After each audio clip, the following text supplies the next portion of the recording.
Jadi kalau misal kalian lagi rugi sekarang atau lagi minus, ya kalian itu nggak pusing sendirian ya, ini konglo-konglo dan emiten-emiten tuh lagi pada pusing semuanya, termasuk smart money juga.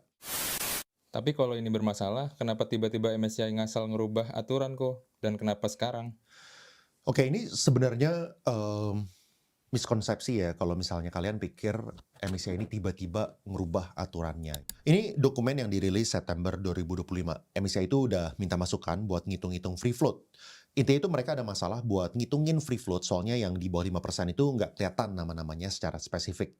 Dan mereka tuh propose bahwa ngitung free float itu pakai metodologi MSCI dan metodologinya Kesey yang mana yang lebih rendah. Itu adalah sebuah solusi yang mereka sempat propose kemarin, gara-gara mereka nggak punya visibility terhadap free float yang aktual itu berapa gitu. Kalau misalnya itu terjadi, IHSG itu dan saham-saham Indonesia dan juga konglo-konglo yang lainnya dan emiten-emiten market maker udah mempriced in situasi ini yang dalam proposalnya MSCI.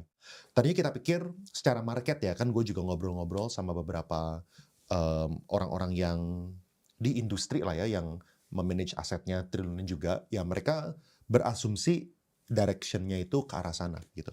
Dan mereka pun juga udah ngeluarin simulasi, misalnya ini diberlakukan, duit yang keluar gede itu dari BBCA, BBRI, BMRI, Astra, Indofood, dan lain-lain. Dan yang menarik, yang dengan metodologi ini yang dapetin inflow itu malah DSSA gitu. Jadi sebenarnya mereka itu udah menyuarakan isu ini dan deadline perubahan MSCI-nya pun juga mereka udah sempat nulis, yaitu adalah di 30 atau 31 Januari, intinya akhir Januari inilah gitu. Tapi yang orang nggak expect adalah ternyata keputusan MSCI malah nge-freeze, mmm, saham-saham kita untuk masuk dan juga untuk upgrade untuk sementara. Itu yang kita semua nggak expect, nggak ada satupun orang yang gua kenal itu yang expect itu, dan gue yakin banyak konglo-konglo dan emiten-emiten dan, smart money lainnya itu juga pada surprise semua.